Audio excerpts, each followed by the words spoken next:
लतिका को पार्क में इंतजार करते पौना घंटा हो गया।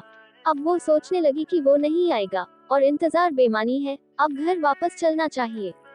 ये सोचकर उसने माँ को देखा और वापस घर को चल दी। अजीत ने ऐसा क्यों किया, ये सोचकर वो बेहद परेशान थी। पिछले कुछ महीनों की जान पहचान के बाद अब उसे अजीत पर असीम विश्वास हो चला था।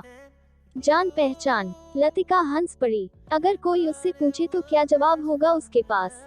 बस है तो असीम विश्वास, और वो भी ऐसा जैसे बरसों से एक दूसरे को जानते हो, एक दूसरे की पल पल खबर रखते हो। आपको भी ये जानकर हैरानी होगी कि लतिका अजीत से कभी नहीं मिली। मिलती भी कैसे? लतिका कहीं बाहर आती जाती भी तो नहीं थी। बिल्डिंग की 10वीं मंजिल से रोजाना उतरना कहाँ हो पाता था। उसके भैया भाभी एक मल्टीनेशनल कंपनी में काम करते थे। दो प्यारे से भतीजे उसके आसपास मंडराते नहीं थकते थे। घर में माँ और लतिका दिन भर रहते, एक दूसरे से सुख दुख बांटते।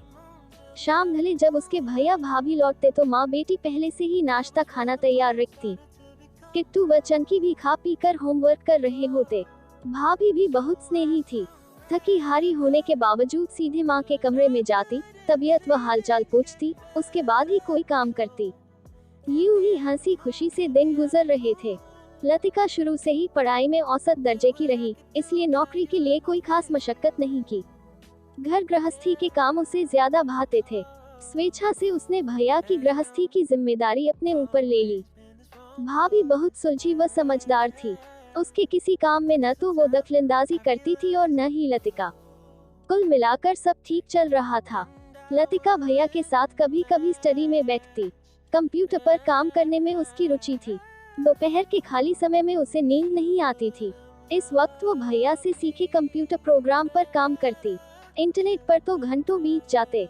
घर बैठे दुनिया से रूबरू होना उसका मुख्य शौक हो गया। इसी बीच उसकी दोस्ती अजीत से हो गई। लतिका की उम्र 33 पार कर रही थी।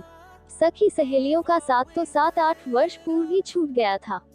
हाँ, ईमेल पर एक दूसरे के सुख दुख शेयर करने में ढेरों दोस्त बन गए।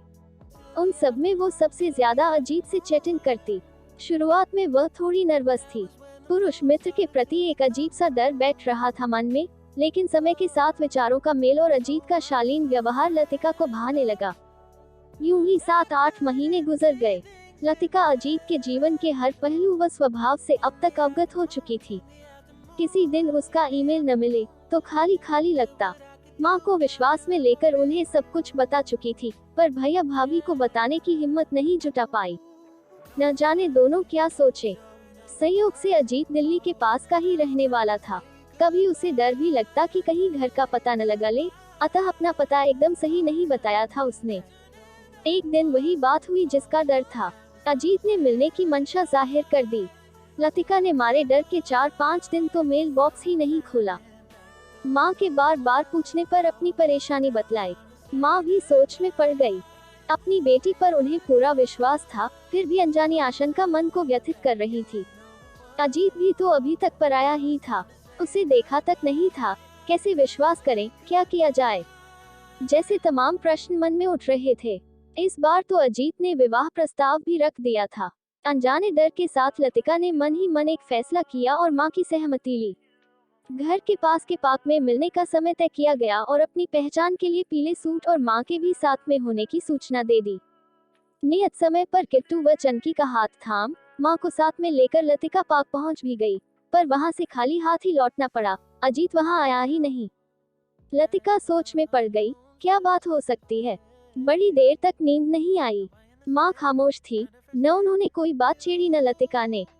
इस बात को भी वह पिछले सालों में देखे कई सपनों की तरह भुला देना चाहती थी। मन में उधेड़-बुन थी तो बस यही कि बुलाया तो अजीत ने ही था, फिर आया क्यों नहीं। अगली सुबह कुछ खास नहीं थी, वही हर रोज के काम और सामान्य बातचीत। 3 बजे के करीब उसका मन बेचैन हो उठा। शायद अजीत का कोई मैसेज आया हो। कांपते हाथों से उसने अपना मेल बॉक्स खोला। उसकी आंखें शब्दों पर घूमती रही और आंसू आंखों में। तो अजीत वहां आया था। पार्क में उसने लतिका को देखा भी था। काफी देर रुकने के बाद बिना मिले चला गया। लतिका ने दोनों हाथों से अपना मुंह ढक लिया।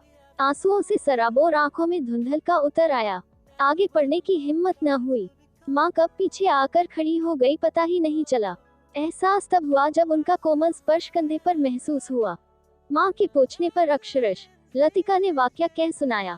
माँ की सांत्वना पर आगे बढ़ने की हिम्मत जुटाई। मैं आया था लतिका, लेकिन पाक में पीले सूट में तुम्हें देखकर मैं चौंक गया। तुम्हारा पीले गुलाब समान खिला रूप, कमर तक लहराते बाल, तुम्हारे सधोशालीन व्यक्तित्व के आगे मैं हीनताबोध से दब गया।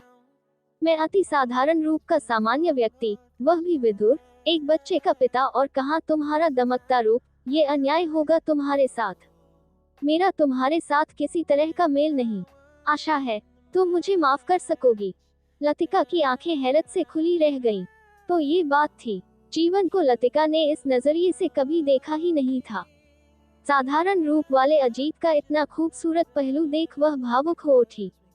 फटाफट उसने मेल का जवाब टाइप करना शुरू किया।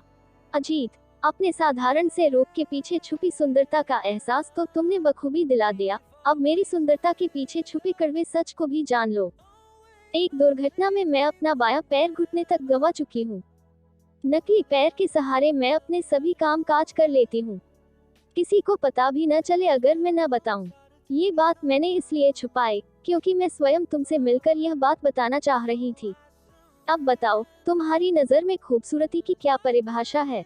यदि अब भी मैं तुम्हें अच्छी लगती हूँ तो मेरा पता मैं लिख रही हूँ। तुम्हारा कल सुबह इंतजार करूंगी। फिर तुम्हारा जो भी फैसला हो मुझे मंजूर है। और हाँ, भावनाओं में बहकर कोई फैसला न करना। खूब सोच समझकर निर्णय लेना। अगले दिन सुबह एक अजनबी और 8-9 वर्ष के एक बच्चे को बड़े से गुलदस्ते के साथ अपने फ्लैट पर देखकर लतिका के भैया भाभी बड़े हैरान थे, पर माँ थी कि मुस्कुराए जा रही थी।